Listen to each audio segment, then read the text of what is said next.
¿Qué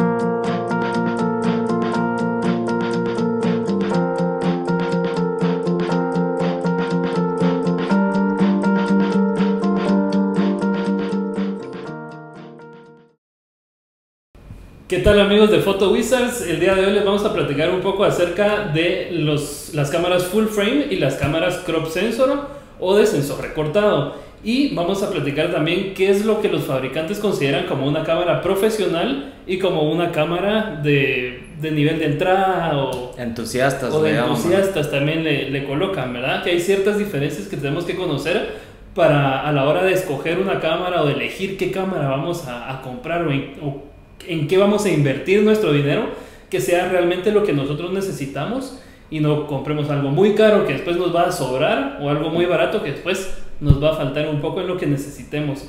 Es importante solo un paréntesis, remarcar la importancia de los objetivos, porque a veces podemos tener una cámara que es de aficionados o nivel principiante, pero si tenemos buenos objetivos tenemos la posibilidad de sacar unas buenas fotografías. Y la buena noticia es que hoy en día los cuerpos, incluso los más baratos, ya son muy buenos, son mejores que los primeros cuerpos profesionales digitales que existieron. Sí, entonces vamos a comenzar platicando un poquito en Nikon y Canon, que creo que es lo más de mercado que hay ahorita, ¿verdad? 95% de las cámaras profesionales son Nikon y Canon.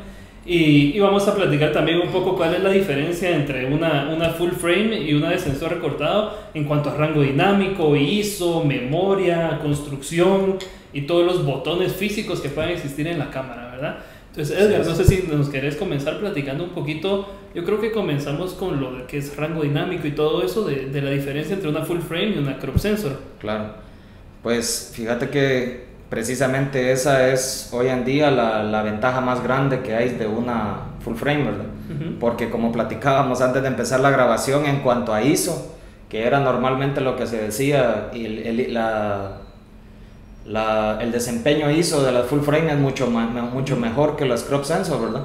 Pero hoy en día, como decía al principio, la buena noticia es que las crop sensor, incluso las más baratas, en el caso de Nikon la 3300 y la 5300, pues ya son muy buenas, ¿verdad?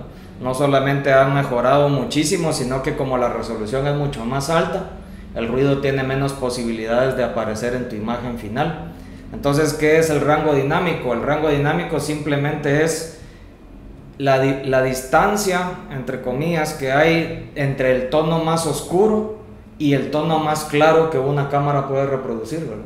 Claro. Entre el tono más oscuro sin llegar a negro absoluto y entre el tono más blanco sin llegar al blanco absoluto.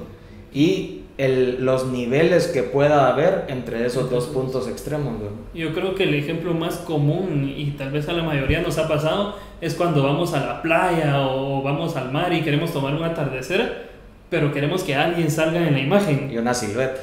Y lo que pasa es que se convierte en silueta y el atardecer tal vez bien bonito y la persona una silueta. O al contrario, la persona bien expuesta, pero el atardecer que está al fondo se quema, por así decirlo, ¿verdad? Exacto. Entonces eso quiere decir que la cámara, el rango dinámico de la cámara no fue suficiente para captar esa diferencia entre lo más claro y lo más oscuro. Y esa es la diferencia que nos decís, ¿verdad? La diferencia entre una full frame y una crop sensor, que el rango dinámico de la full frame es un poco mayor. Y de ahí el famoso HDR, ¿verdad? High Dynamic Range. Horrible Digital Reproduction, digo. Sí, precisamente que es una técnica para capturar una exposición del rango más bajo de tu rango dinámico de la cámara, otra para el rango medio, otra para el rango alto, y luego tomar los píxeles que estén mejor expuestos de cada una, ¿no? Y fusionar todo en una sola imagen. Exactamente. Claro. Y algo que es curioso para mí es que las cámaras digitales apenas se están poniendo al día, incluso las mejores, con lo que es el rango dinámico de película, ¿verdad? Claro. Todavía no llegan al rango dinámico de película, entonces sí. Eso es bien curioso. Y por ejemplo, yo empecé a pensar, no necesito full frame, ¿verdad?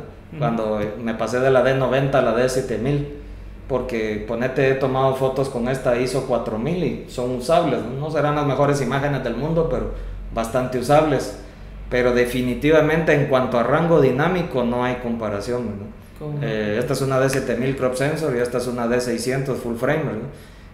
Un problema que se me presenta seguido a mí con esto es, por ejemplo, en eventos le vas a tomar a un arreglo floral, las rosas son preciosas, de esas rosas rojas encendido, y solo te saca una mancha roja así, ¿verdad? Pierde detalle, el color clipea, se llama, ¿verdad? Que quiere decir que se salió del rango dinámico que la cámara puede reproducir, ¿verdad? Mientras que con una full frame incluso los tonos de piel son mucho más placenteros, mucho más naturales. Okay, genial. Sí, y realmente nosotros podemos, digamos, ayudar a nuestra cámara con otras cosas, ¿verdad? Podemos, por ejemplo, usar un flash para que todo esté dentro del rango dinámico y ayudar a que la exposición sea mucho más pareja. Y en el histograma, uno lo puede ver en el histograma, que cuando la gráfica se sale ahí sí que de la gráfica, ¿verdad? Entonces ahí podemos decir, bueno, hubiéramos mejor usado un flash en lo que está oscuro, pero obviamente no siempre se puede. Por ejemplo, en un paisaje no se va a poder. En cuanto al ISO, contanos cuál es la diferencia, suponete, en una cámara que tiene 16 megapíxeles y una que tiene 36 megapíxeles, pero que puede manejar un ISO. ¿Cuál es la diferencia o la relación que existe entre los megapíxeles y el ISO que uno puede usar? Sí, pues, o sea, como las cámaras tienen un ISO nativo que se llama, ¿verdad? Que es el rango nativo de la cámara. Nunca es recomendable salirse de ese rango al menos que sea absolutamente necesario, a los high o a los low, ¿verdad? Porque, por ejemplo, esa nativo es que 64.000. 6.400, de 100 a 6.400. De 6 a 6.400 nativo, pero si llegas al high te llega a 12.800. A 12.800 y a 24.600. Sí, pues exacto. Entonces es siempre recomendable mantenerse dentro del rango, ¿verdad? La diferencia que hace una cámara, digamos esta que es de 16 megapíxeles, y suponiendo que fuera exactamente el mismo sensor pero de diferente resolución, es que por lo mismo que hay más resolución, el grano o el ruido es más fino, ¿no? Es menos perceptible. Es menos perceptible en tu imagen final, ¿verdad? Tendría que ser una imagen mucho más grande, impresa mucho más grande o vista a un 400% para que el ruido empiece a ser notable, ¿no? Una consideración importante del ISO es que el ISO muy alto no solo aumenta el ruido, sino que reduce el rango dinámico de las cámaras, ¿verdad? Claro. Entonces eso es algo que hay que tomar en cuenta, ¿verdad? Okay, genial. Edgar, entonces vamos a platicar un poco en cuanto a la diferencia en la construcción propiamente de la cámara entre una full frame o una profesional que dicen Nikon y Canon, claro, y una de sensor recortado. La diferencia, hay diferentes cosas en diferentes cámaras, pero básicamente yo creo que sería el marco o la construcción que le hacen internamente, los sellados que puede hacer o la prueba de agua que puede hacer la cámara, algunas velocidades, sincronización con flash y todo eso. Contanos qué diferencias has visto por lo menos entre estas dos cámaras. Exacto, y ahorita la sorpresa que te llevaste, ¿verdad? Que según el fabricante, digamos, la D600 no es profesional. No es profesional, sino todavía de entrada. Y en el tema de Canon, la 6D, que es su full frame más barata, no es considerada profesional, ¿verdad? Entonces oímos mucho nosotros semiprofesional, que esta es para amateur, que no sé qué, que no sé cuánto. La realidad es que eso es la nomenclatura, por así decirlo, del fabricante, ¿verdad? Claro. Pero como estamos platicando, cualquier cámara de la línea actual, aún las más baratas, pues ya son bastante capaces, ¿verdad? Como bien decías, ponete las diferencias entre lo que el fabricante considera una cámara profesional y una cámara como estas que le llaman de entusiasta o esto de aquello, es la calidad de construcción, la cantidad de controles que tenés afuera, dónde están ubicados, ¿verdad? Por ejemplo, en una D4 o una 1DX es la Canon, ¿verdad? Todo está afuera, ¿verdad? Claro. Incluso para escoger, por ejemplo, estas lo que no tienen es para escoger tu área de enfoque, qué modo de enfoque vas a usar y todo eso, ¿verdad? Mientras que la D4 tiene un botón específicamente para eso, una palanquita para eso. Que uno al tener la cámara y estar así no tenga que venir, menú y entrar, sino que es solo al botón y a tomar la foto. Exactamente. Eso es, ¿verdad? Básicamente, en el caso de las velocidades, las cámaras profesionales, su máxima velocidad es 8.000 milésimas de segundo, ¿verdad? Y es los fabricantes van moviendo un poco las especificaciones, ¿verdad? Porque por ejemplo la D7000, que es crop sensor, pero que no es considerada profesional por el fabricante, ya tiene 8000 milésimas sobre segundo como velocidad máxima. En comparación de la D600, que es full frame, todavía no considerada como profesional, pero solo llega a 1.4000. Exactamente.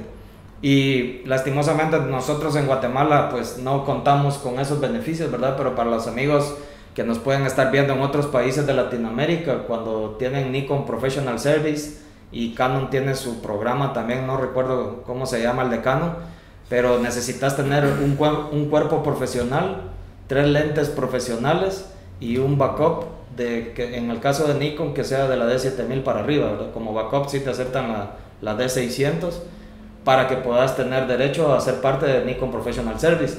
Y imagínate cómo es eso, que si vos mandas tu cámara a reparación, ellos te dan una igual o mejor mientras están reparando tu cámara, y otro montón de beneficios. Pero para eso tuviste que haber invertido, por lo menos haciendo el cálculo, ahí unos $20,000 no. mínimo. No, sí. Mira, 1500, ponete más 1000, 2500, más 300, 2800, más 1000, 4800, ¿verdad? Más 3000 de 7800, $8000, no es poco, pues claro, no es poco, pero los beneficios son bastantes, ¿verdad? Sí, sí, claro.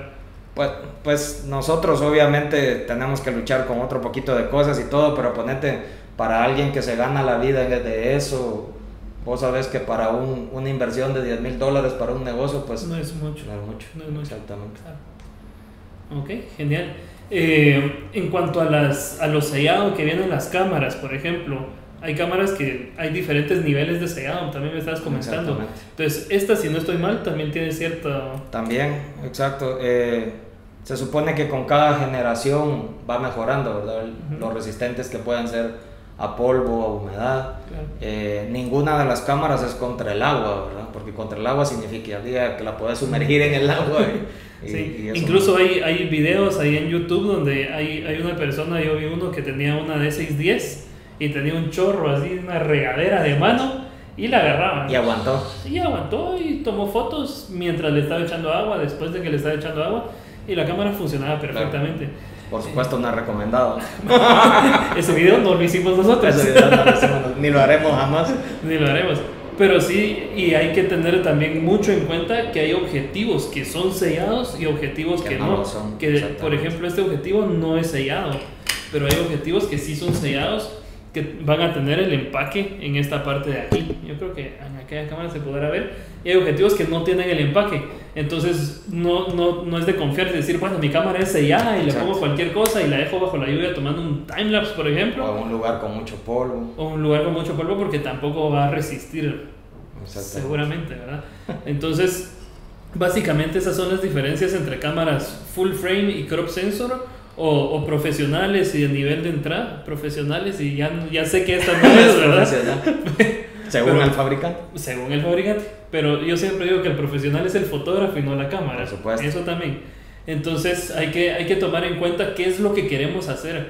Por ejemplo, si nosotros nos vamos a dedicar a esto, vamos a ir a bodas y va a ser un clima impredecible, va a ser de noche y todo, tal vez sería bueno tener una cámara sellada. Obviamente, si soy fotógrafo paisajista y voy a estar tomando fotografía de paisaje y voy a estar metido en el campo 10 días ahí, entonces tener una cámara sellada.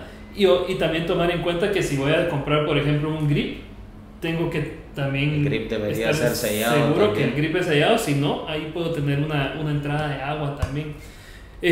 No sé si querés agregar algo más en cuanto a diferencias entre full frame, entre profesionales y no profesionales. Pues nada más recalcar lo que estamos hablando, ¿verdad? Que esa es la nomenclatura del fabricante, ¿verdad? Afortunadamente mi cámara que yo uso para mis eventos, para mi trabajo, no es considerada profesional por el fabricante y ya es de una segunda generación, podríamos hablar ahorita, porque ya está la 7100, ¿verdad? Pero funciona perfecto. Sí quisiera una full frame por el rango dinámico, pero todo a su tiempo, ¿verdad? Y la buena noticia es que hasta las cámaras más baratas hoy en día pues dan muy buenos resultados. Claro, y el rango dinámico tal vez no es un término muy utilizado, no suena a mucho, pero sí es una gran diferencia. Es una Es una gran diferencia. Entonces, eso es por todo por este capítulo, amigos de Photo Wizards. Cualquier comentario, cualquier aclaración que quieran saber, si ustedes no conocen el rango dinámico de su cámara, lo pueden dejar todo aquí en los comentarios y con mucho gusto les estamos contestando. Muchas gracias. Saludos.